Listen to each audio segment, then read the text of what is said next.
Magandang hapon po sa ating lahat. Mayong hapon sa mga Bisaya. Maraming salamat sa Panginoon dahil binigyan po ako ng Panginoon ng isa pang pagkakataon upang makasama ninyo sa panabahan sa hapon ito. Alam po ninyo, isa pong weakness para sa akin na tumayo sa harapan ng mga tao. Kapag ako'y tumayo na dito sa harapan, nanginginig na yung yung tuhod ko. Lalong-lalo na sa hapon ito kasama ko yung pastor ko galing sa makikinig labang nagpapit. So, dalawang pastor ang makikinig sa akin. So, hindi ko lubos maisip kung ano ang gagawin. Pero alam ko naman po na kayo nag-pray upang tulungan tayo ng Panginoon sa ating mga salita ng Panginoon. At isang lesson din po na sinadya ng Panginoon para na magkaroon tayo ng ganitong mararamdaman, no? Kaba, para hindi tayo magiging confident sa sarili natin. Tayo'y dumidipindi sa Kanya, no? Kasi kung wala ng kaba, ay hindi na rin tayo nananalangin. Kaya isang lesson sa atin, kapag kinakabahan tayo, manalangin na tayo. No? Kasi tinuturuan tayo ng Panginoon na manalangin at didepende talaga sa Kanya. Kasi para sa atin, wala talaga tayong magagawa. Wala tayong kakayanan. No? Bawat isa sa atin. Okay, so salamat din sa pagkain kanina. Nabusog tayo. Nabusog ako. Maraming salamat sa masarap na ulam, masarap na maha. Okay, salamat sa Panginoon sa mga biyaya. So sa ating pag-umpisa, manalangin muna tayo para tulungan tayo ng Panginoon.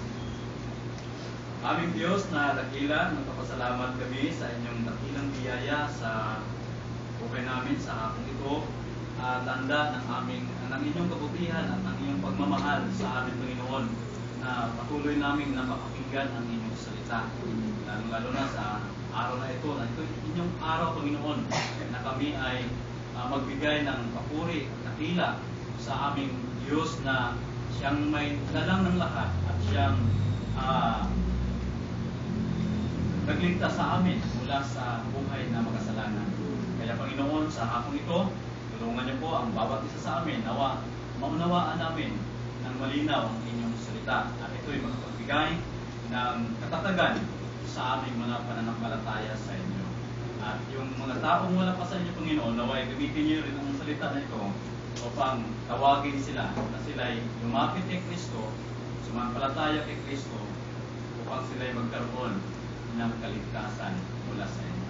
Sa hapong ito, Panginoon, kinakumit namin ang mga bagay na ito sa pangalan po ng aming Panginoon na si Jesus. Amen. Napakahirap po talaga, mga kaibigan at kapatid, kapag pupunta ka sa isang lugar na hindi mo alam at hindi mo rin alam ang daan patungo sa iyong pupuntahan.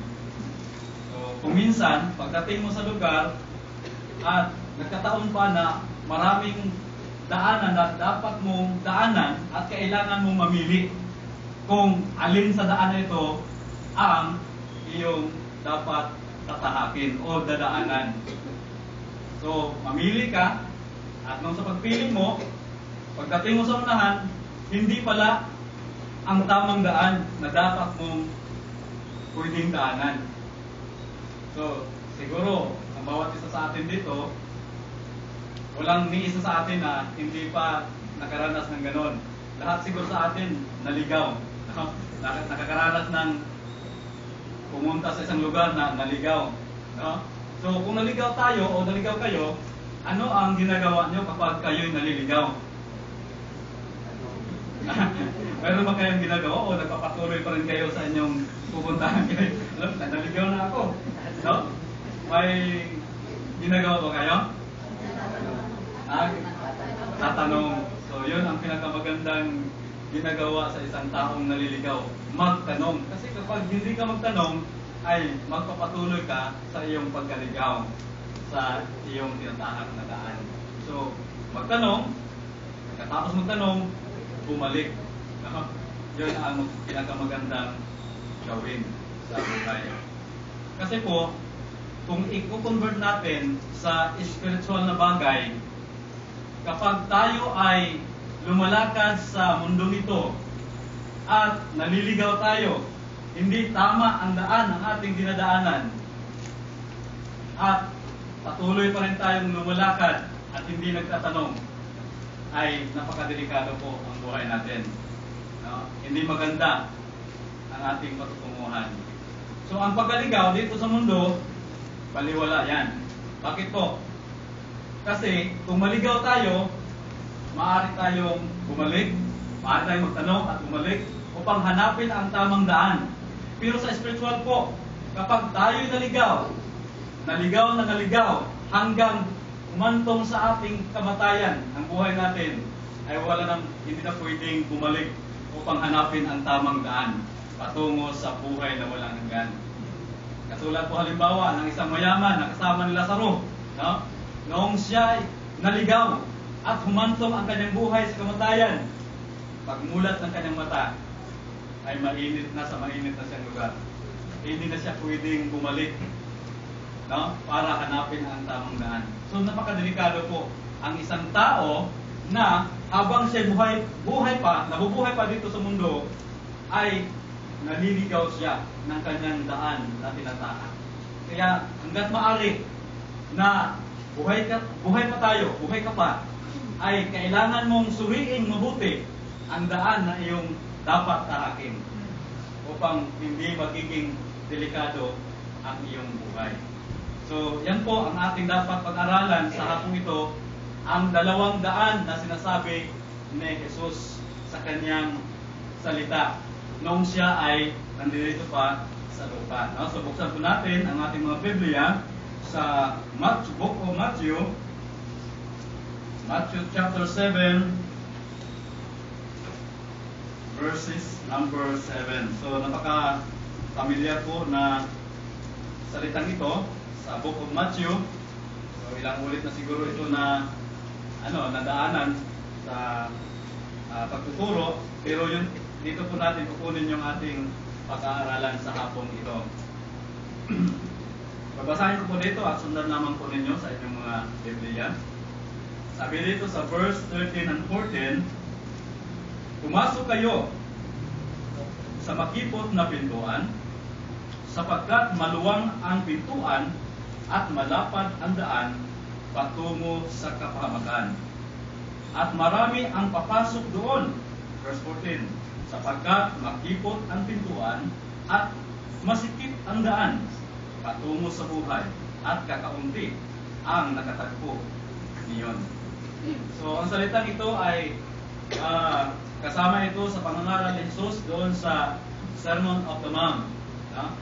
At saka, dito sa verse 13, inutusan tayo ni Jesus, inutusan ni Jesus ang mga tao noon, mga hindi mananampalataya, kasama doon, at yung mga mananampalataya, yung kanyang mga alagad, na, sabi dito sa verse 13, "Pumasok kayo sa makipot na pintuan." Isang utos ito ng Panginoon Jesus sa mga tao noon at hanggang ngayon sa ating panahon, na inutusan tayo na pasukin natin ang makipot na daan.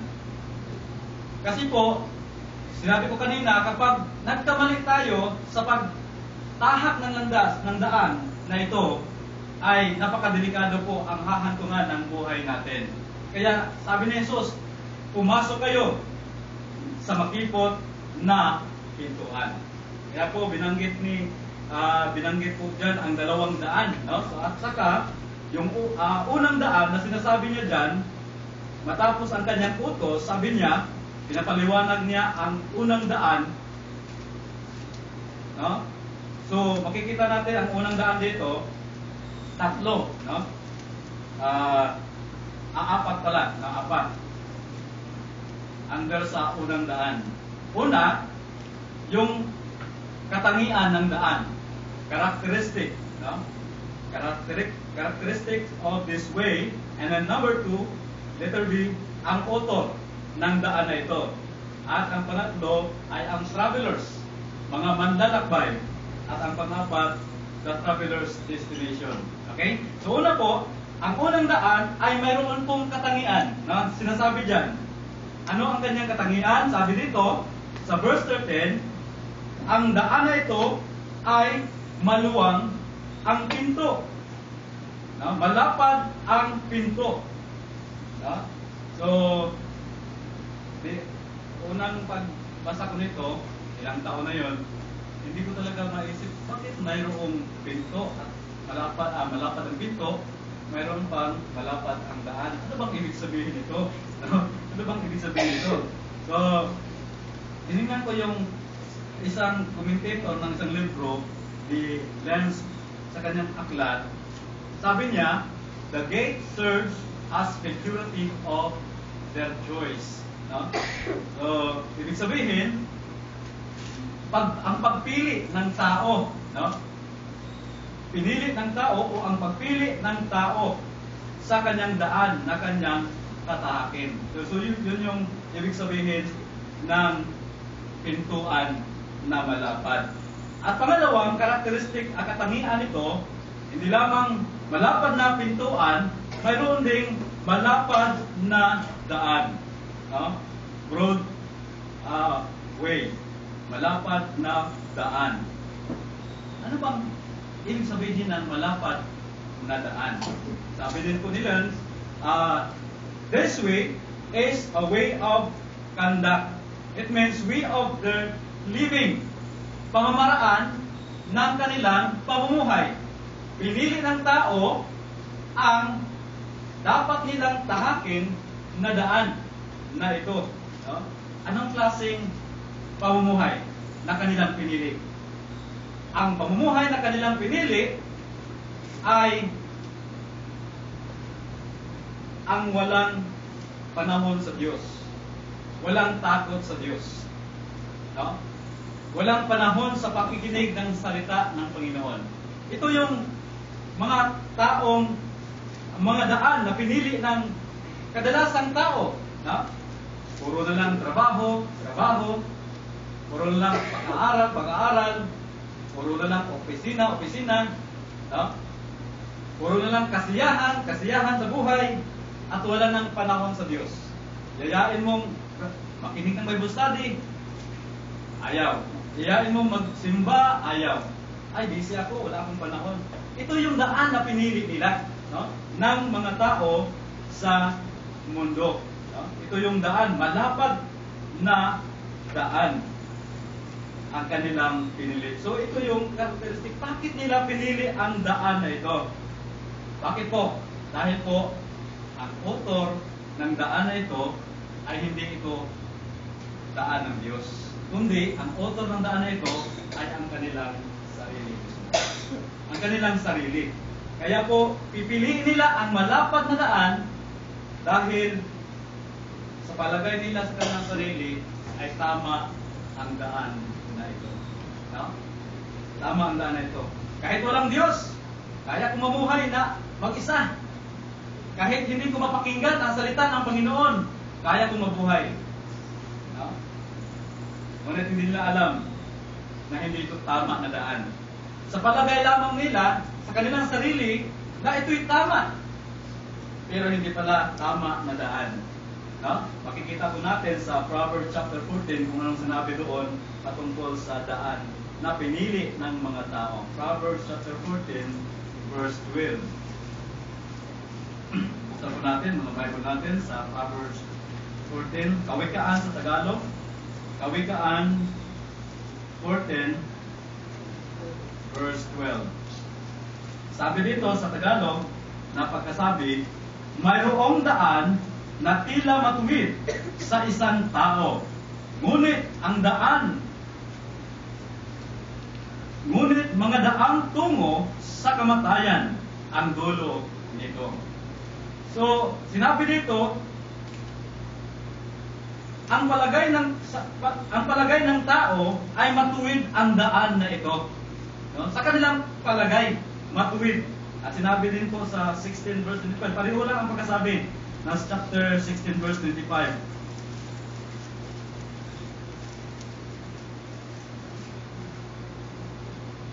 mayroong daan na tila matuwid sa isang tao, ngunit mga daang tungo sa kamatayan ang dulo nito. So, delikado, ano?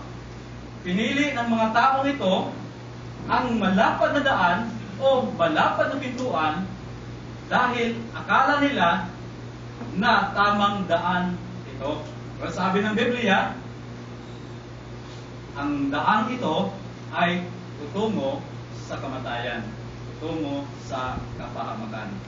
Kaya po, dahil nila pinili, bakit nila pinili ang daang ito? At bakit hindi nila makita ang katotohanan na hindi ito tamang daan? Mayroon bang reason kung bakit nila pinili? O bakit nila tinatahak ang daan ito? Bakit hindi nila makita ang daan ito? No? So, ang reason nito, bakit hindi makita ng karamihang tao na hindi pala tama ang daan ito na kanilang tinatahak? Dahil po sa kasalanan. Because of sin, their eyes blinded. No? Tinatakpan ang kanilang mga mata. Although nakabukas ang kanilang mga mata, ngunit hindi nila makikita ang daang ito. Na ito pala'y mali, no? Ang kanilang tinatahak dahil sa kasalanan ng tao. No? So, kanilang sarili, ang author, no? Ng daang ito ay kanilang sarili mismo. Pinili nila ang daan. Kung sila'y mapapahamak, walang ibang sisisihin, hindi ang Diyos, hindi ang ibang tao, kundi ang kanilang sarili mismo. No? Kanilang sarili mismo. Now, ngayon, makikita natin ang travelers, manlalakbay sa passage na ito. Sabi dito, ang manlalakbay sa daan na ito ay dahil marami, dahil malawak, ito'y marami. Marami ang manlalakbay sa daan na ito. Bakit po marami? Dahil malapad, malawak. No? Malawak ang daan. There is no restriction. Walang bawal. Unang-unang reason bakit maraming tumatahak sa daan na ito, walang bawal. Sabi nila, sabi ng iba, bakit man ako papasok dyan sa Western Church na yan?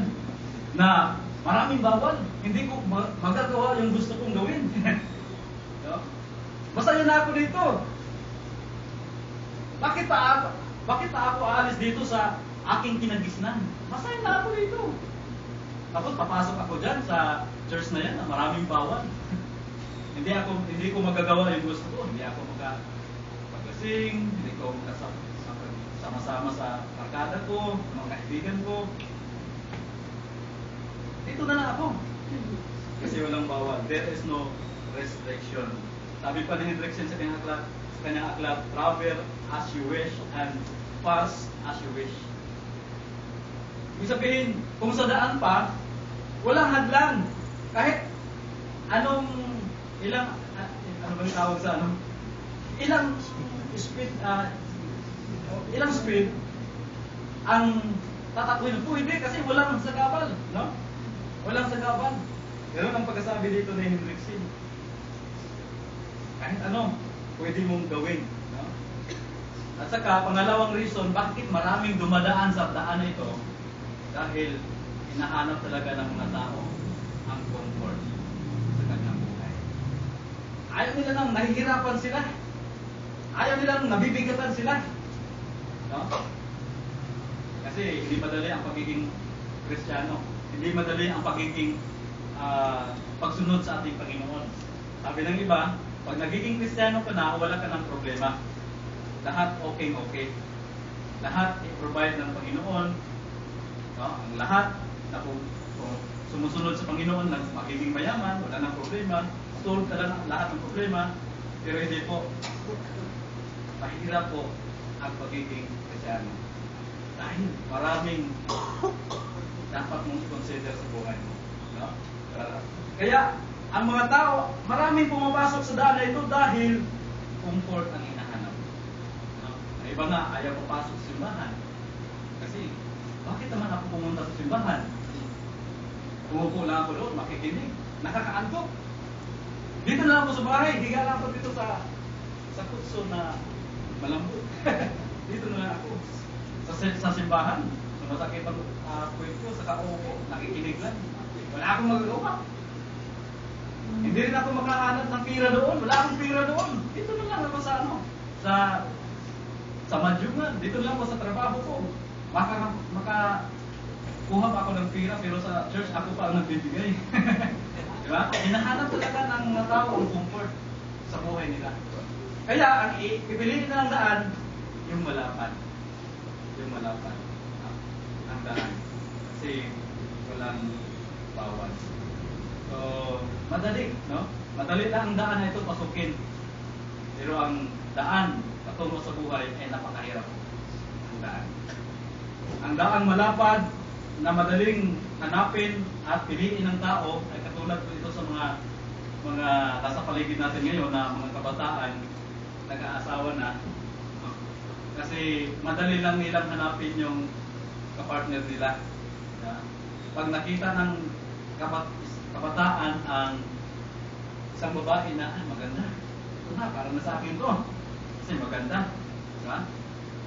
Mag-decide ka agad na ito na talaga.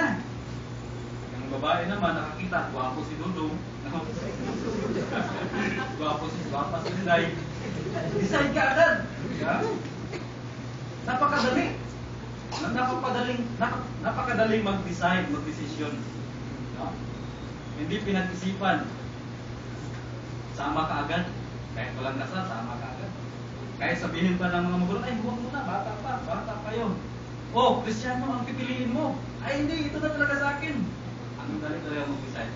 Pero sa dulo, ilang taon lang, kahit wala yung nag-agad. Diba? Kasi madaling mag-decide. Malapad ang daan na ito eh. No? Walang sagapan ang daan na ito. Kaya marami ang pumapasok sa bagay na ito, sa daan na ito. Kaya, dahil ito ang kanilang pinili, maraming pumapasok na mga manlalakbay dito, ano ang kanilang hahantungan? Sabi dito sa text na ating binasa, malapad ang daan patungo sa kapahamakan. No? And then, at marami ang pumapasok doon. So, ang daan na ito, maraming pumapasok at ang dulo nito ay kapahamakan. No? So, ang iba magsabi na ito, tama talaga ang daan ito kasi marami kami. Diba? Tama talaga itong relihiyon namin, grupo namin, marami kami. At saka malaki yung church namin, kami talaga ang tama. Pero sabi ni Jesus dito, marami ang pumapasok dito, pero ang dulo nito ay kapahamakan. So hindi sa parami-rami ang daanan katotohanan at ang daanan kaligtasan. No? Hindi sa parami-rami. Kasi sinabi ni Jesus dito na ang malapad na daan, maraming dumadaan, napapahamak. Napapahamak. Kaya nga, inutusan tayo ni Jesus na ang piliin natin, sundin natin, ang pasukin natin ay ang pag-ikot na daan. Na pag-ikot na daan. Kaya, kaibigan, kung nandito ka ngayon, at itong daan ang pinili mo, tinatahak mo ngayon, sasabihin ko sa iyo, napakadelikado ng buhay. Napakadelikado ng buhay. Kasi, kapag ito ang tinatahak mo,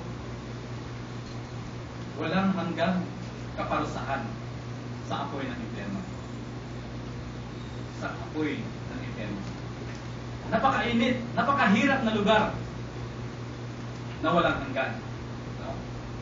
Dito nga, kung noong nakaraang buwan, mainit sa ating lugar, mahirap na, no? Tapos wala pang aircon.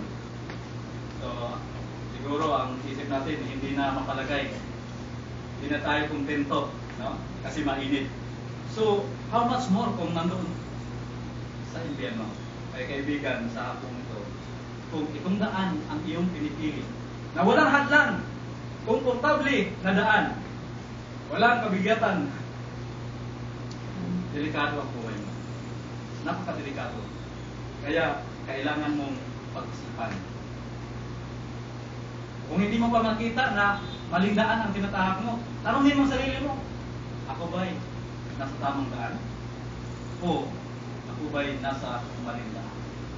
Kung makikita mo na ikaw ay nasa maling daan, huwag kang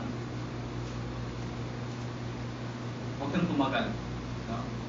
Magmadali ka na hanapin ang tamang daan. No? Kasi napakahirap pag nasa daan na ito ang iyong tinatawag. Ngayon, pupunta tayo sa pangalawang daan. No? Ang unang daan ng kapahamakan. Ang daan na yon ay hindi daan ng Diyos, kundi daan ng iyong sarili. Sarili ng tao. Sarili mo ang pumipili nito. Kaya kung mapapahamak ang tao, walang ibang sisingin kundi ang iyong sarili lamang. Kaya ito ang iyong pinili na daan. May sinasabi ang Diyos na tamang daan, pero hindi mo pinili ang tamang daan. Ang maling daan ang iyong pinili. Ngayon, pag-aralan natin ang pangalawang daan, ang sinasabi dito ni Jesus, sa verse 14.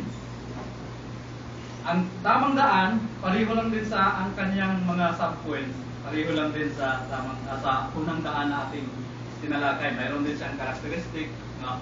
Mayroon din siyang manlalakbay, mayroon din siyang destination, no? Pero nagkakaiba lang sa sitwasyon, mga kaibigan at kapatid. So, unang daan, ang pangalawang daan ay mayroong characteristic, no? Ano ang kanyang characteristics? No? Mayroon ding isang pinto at mayroon ding isang daanan. Ngunit, ang pintong ito at ang daanan ito ay makipot, makitid, at mahirap pasukin ang daan ito. Marami din mga tao na gustong pumasok dito.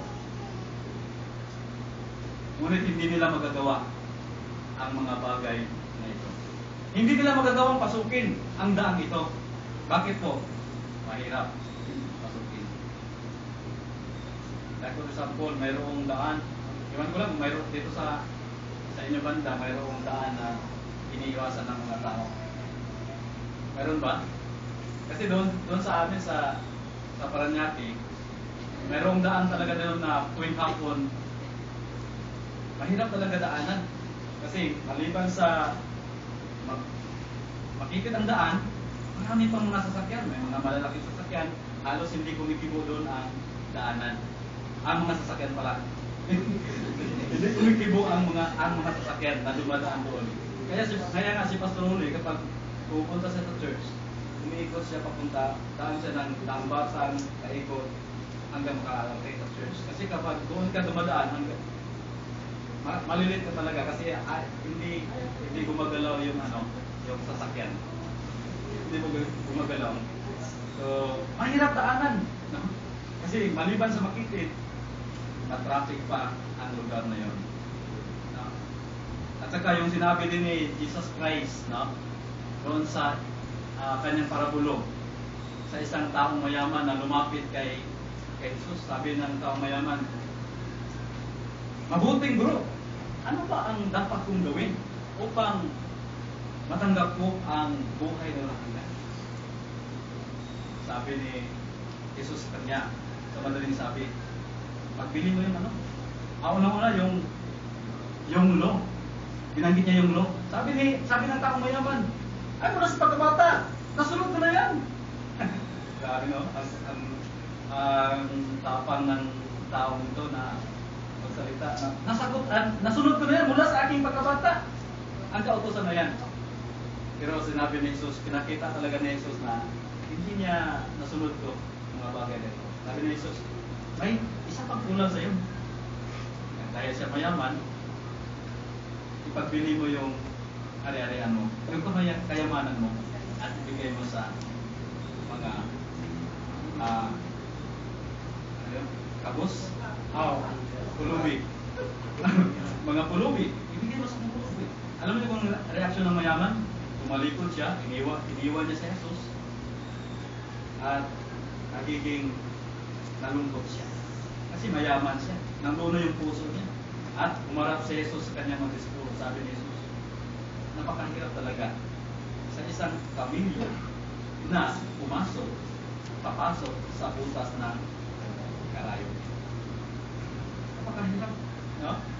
Ganyan ang pagsunod sa buhay ng isang Kristiyano. Pagsunod sa daan ng buhay. Napakahirap. Bakit napakahirap? Pero yun mo, tingnan natin yung butas ng karayom. Kung ano kaliit at ano kalaki ang kabilyo. Tapos ipapasok mo doon. Kahit nga siguro ang tingting, pasok mo doon, nahihirapan ba, no? Yung, ano yung tawag doon sa pasok mo doon? Sinulid. Oh. Mahirap na. Mga matutanda, nahihirapan na. Kahit na hindi matutanda, nahihirapan nga ipasok yung sinulid eh. Yung kamilyo pa rin. No? Ibig sabihin noon, kapag ang tao talagang papasok sa daan ng buhay na nasa kay Kristo, dapat nang i-unload ang lahat ng kanyang dinadala. Anong dinadala? Kasalanan. Kasi kapag hindi tatanggalin o hindi tatalikuran ng tao ang kanyang dinadalang kasalanan, hindi siya makakatahak sa daan. Nabibigyan siya. No? Nabibigyan siya. Hindi makakapasok. So, kailangan mong alisin ang mga balakid sa iyong buhay para makapasok ka sa daan na ito.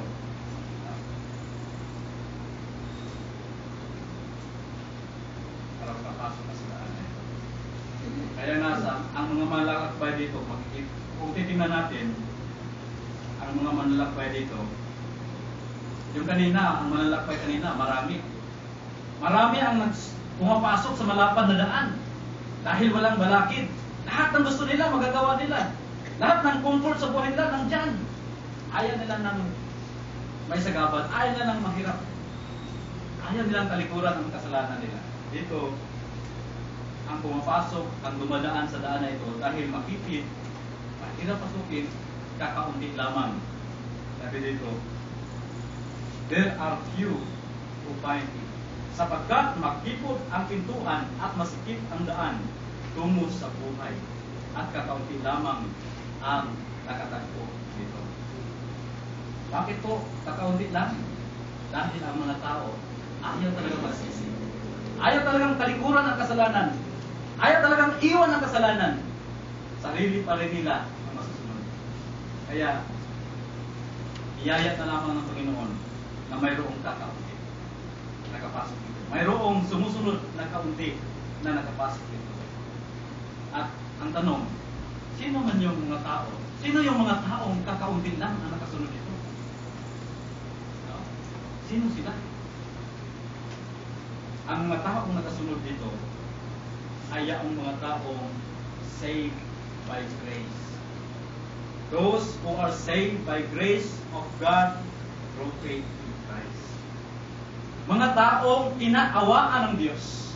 Mga taong nagsisi sa kanilang kasalanan. Mga taong tumalikod sa kanilang kasalanan. Kinalimutan ang sarili. Kinalimutan ang sariling comfort sa buhay upang harapin si Kristo. Upang tahakin ang daan ng buhay.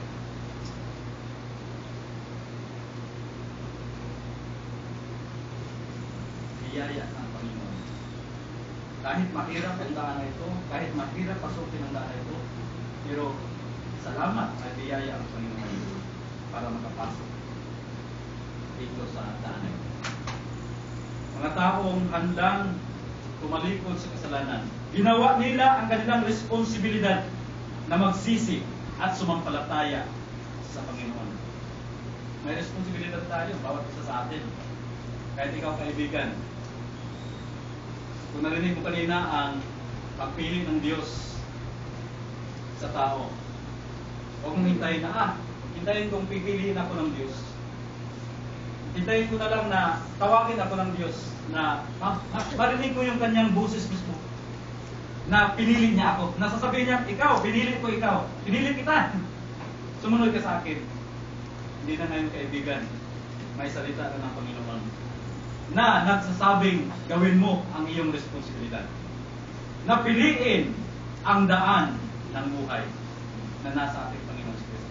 Magsisi ka, manampalataya ka, talikuran ka sa daanan mo, sundin mo si Jesus. Sundin mo ang kanyang daan. Huwag ang iyong daan. Huwag ang iyong sariling palagay na ito tama ito. Tama ito. Kasi dito ako nasisiyahan. Dito ako comfortably. Huwag. Tingnan mo sa salita ng Panginoon.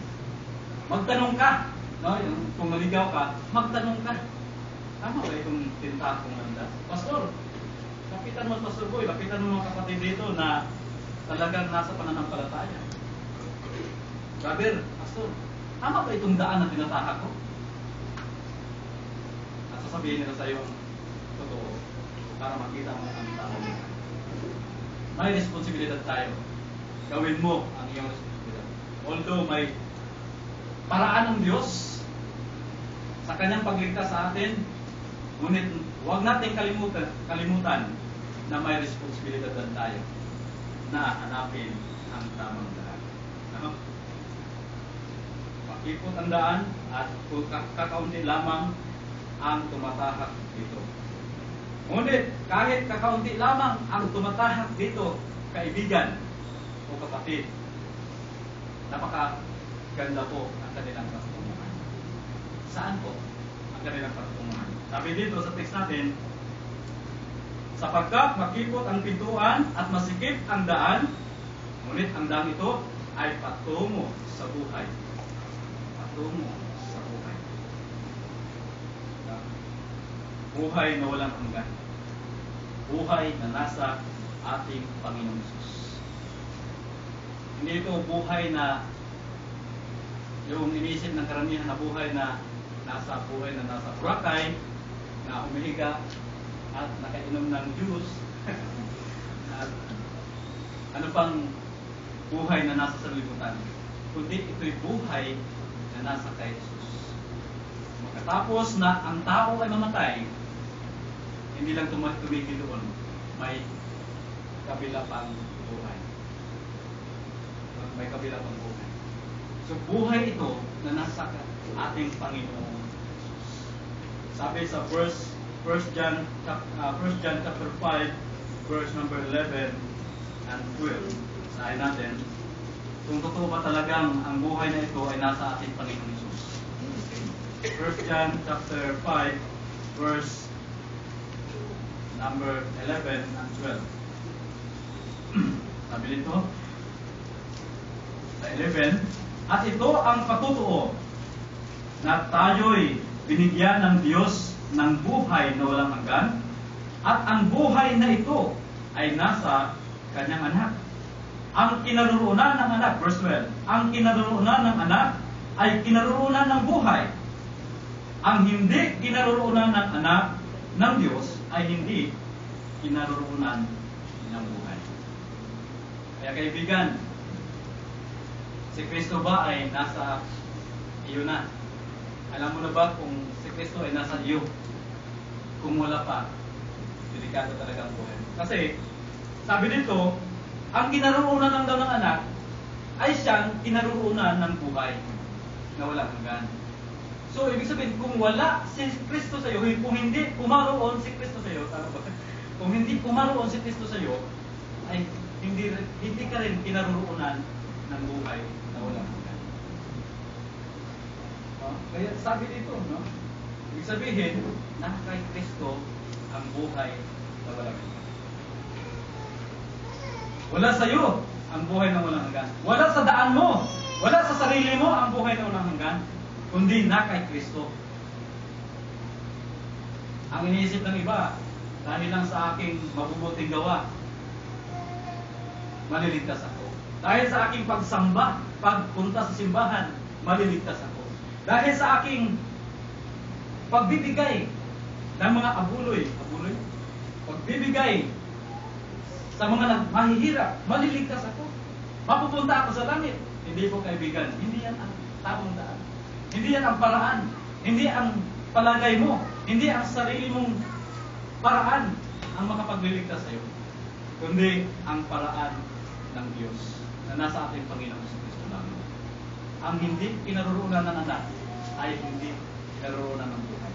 Ngunit ang kinaroroonan ng anak ay kinaroroonan din ng buhay na walang hanggan. Kaya, pag-isipan mo, kaibigan, sa hapong ito, kung si Kristo ba ay nasa sayo na o wala pa. Kung wala pa, huwag kang magtagal. Lumapit ka kay Jesus at magtiwala sa Kanya. Magsisi sa kasalanan. Talikuran ng kasalanan. Huwag nang isipin ang sarili. Tapos isipin si Kristo. Tingnan si Kristo na siyang daan ng kaligtasan. So, for application para sa atin sa atin ito. May dalawa pong question dito para sa ating mga kaibigan na wala pa kay Kristo. Yung wala pa talaga kay Kristo, hindi pa na katanggap ng kaligtasan. Hindi pa niya alam kung saan daan ang kanyang tinatahak. Anong daan ang kanyang tinatahak? Unang question, unang tanong dito, gusto mo bang magkaroon ng buhay na walang hanggan, kaibigan? Na katulad sa natanggap ng mga taong na kay Kristo na. Gusto mo ba na magkaroon ng kaligtasan, buhay na walang hanggan? Pangalawang tanong, aling daan ang gusto mong tahakin sa hapong ito? Ang daan ba ng iyong sarili? Ng iyong sariling palagay? O ang daan na kay Kristo? God's way or your way ang iyo bang pipiliin? So kung gusto mo, kaibigan, magkaroon ng buhay na walang hanggan, gawin mo rin ang ginawa ng mga taong naligtas at nagkaroon ng buhay na walang hanggan. Sila'y nanampalataya, sila'y nagsisi sa kanilang kasalanan, tumingin sila sa ginawa ni Kristo sa krus ng Kalbaryo, na si Kristo ay namatay para sa kasalanan ng mga tao.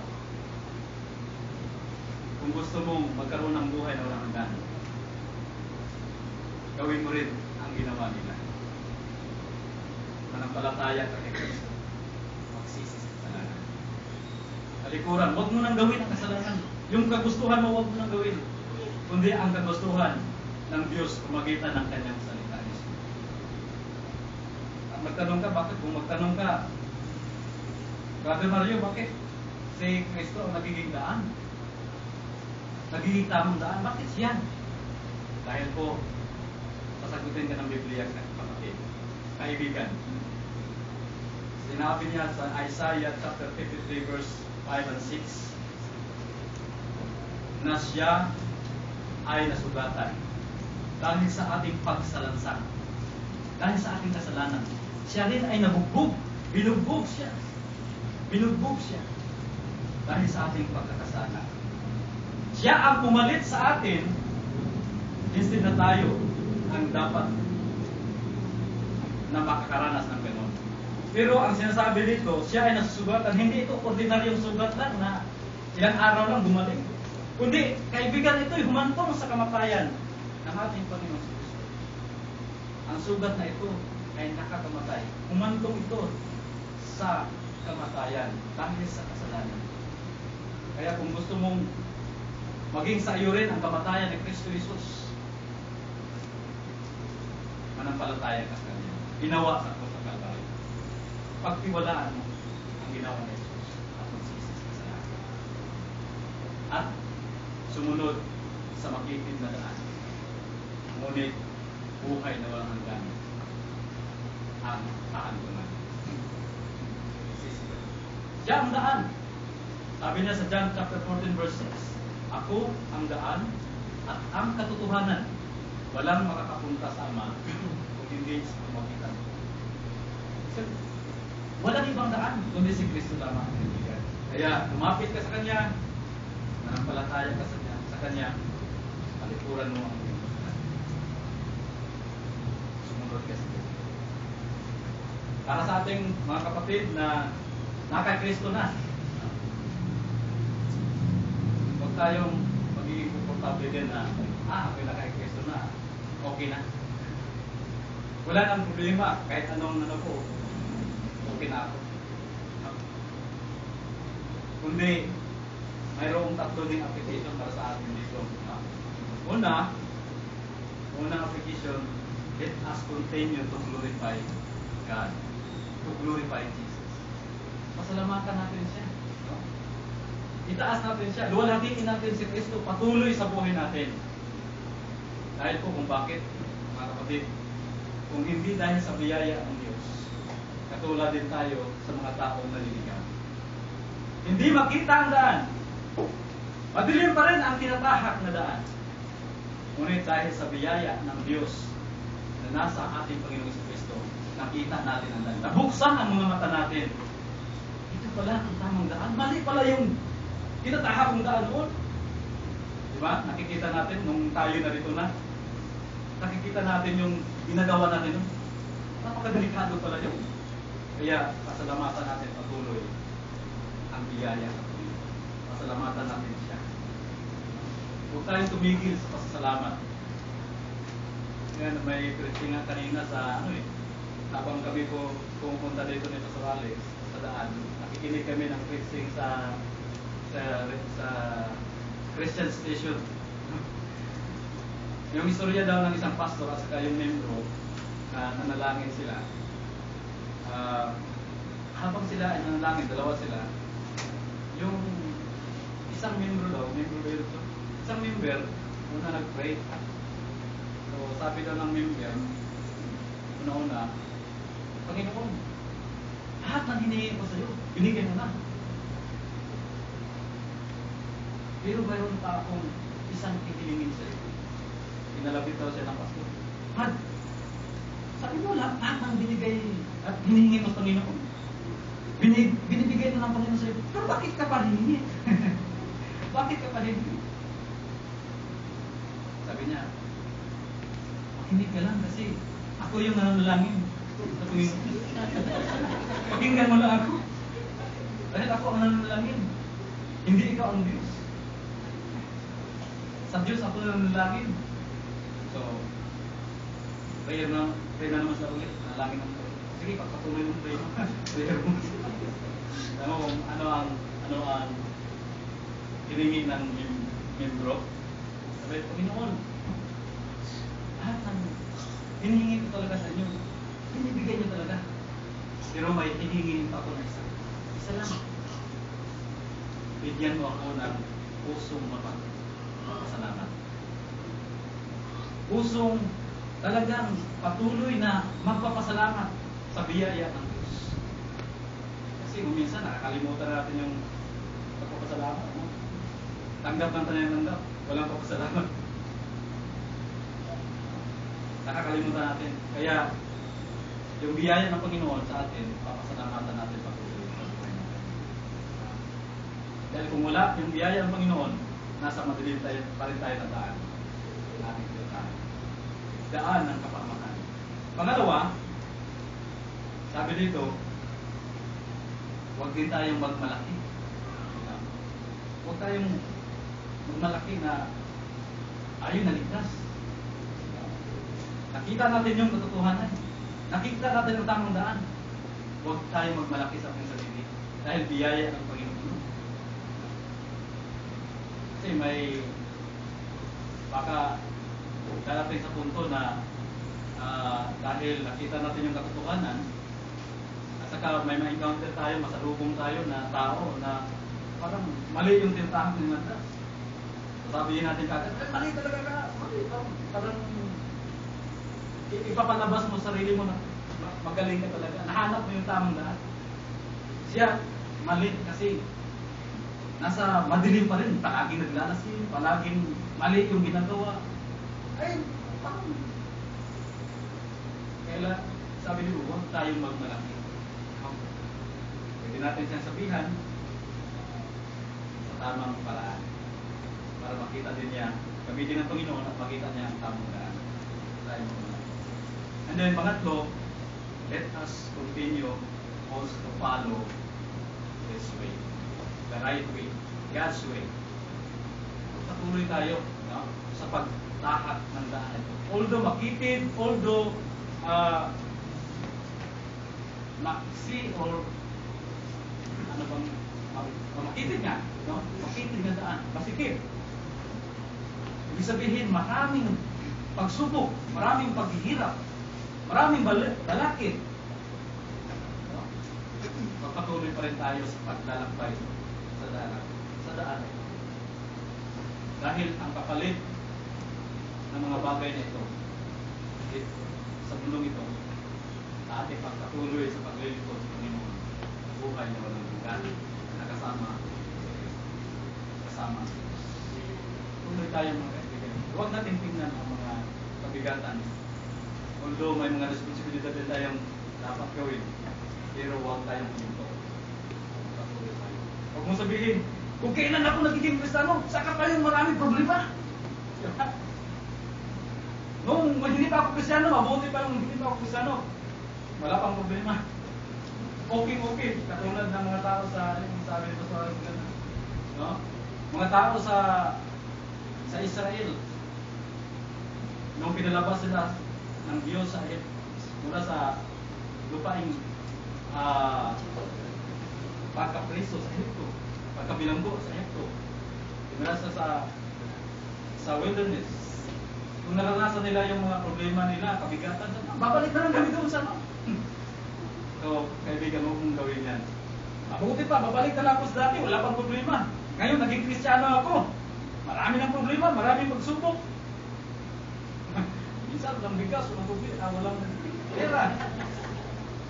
Diba? Babalik na lang ako doon, maraming pera. Huwag mong gawin yan. Let us continue to follow God's way. It's because it is the right way, God's way, na humantong sa buhay. God's way. Panginoon naming Diyos, nagpapasalamat kami sa inyong biyaya sa taong ito. Salamat po Panginoon sa inyong salita na aming narinig, na inihayag niyo sa aming kalagitnaan ng 2 daan. May daan ng tao, sa kanyang palagay ay tama ito, ngunit kapahamakan ang kahantuman. At inihayag mo rin sa amin ang tamang daan, makitid na daan, makipot na daan, ngunit ang dulo nito ay buhay na walang hanggan na nasa aming Panginoon sa Kristo. Kaya Lord, salamat po sa inyong biyaya sa amin na pinakita niyo po sa amin ang daan na ito sa pamagitan ng inyong biyaya. Binuksan niyo po ang aming mga mata. Kaya tulungan niyo kami na patuloy na magpasalamat sa inyo Panginoon na hindi namin makakalimutan ang mga biyaya na inyong pinagkaloob sa amin. At tulungan niyo kami na huwag magmalaki sa mga biyaya na aming natatanggap mula sa inyo. At tulungan niyo rin kami na sundin patuloy ang tamang daan na ito hanggang sa huling hininga ng aming buhay. Kahit maraming mga pagsubok, maraming mga trials, ngunit kami ay dumilipindi sa inyong biyaya. Tulungan niyo ang bawat isa sa amin. Asa aming mga kaibigan na narito na wala pa sa inyong Panginoon, sana makita din nila na nasa maling landas sila, na ang dulo nito ay kapahamakan ng kanilang kaluluwa na walang hanggan.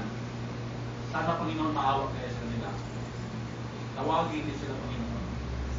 Na sana lumapit sila kay Kristo. Makita nila ang kanilang pangangailangan. Na kailangan nila si Kristo Panginoon sa kanilang buhay. Dahil kung wala si Kristo sa kanila, ay wala rin silang buhay. Sana buksan mo ang kanilang mga mata upang makita nila ang tamang daan na nasa aming Panginoon. Ito po yung pinalangin sa pangalan po ng aming Panginoon na si Jesus. Amen.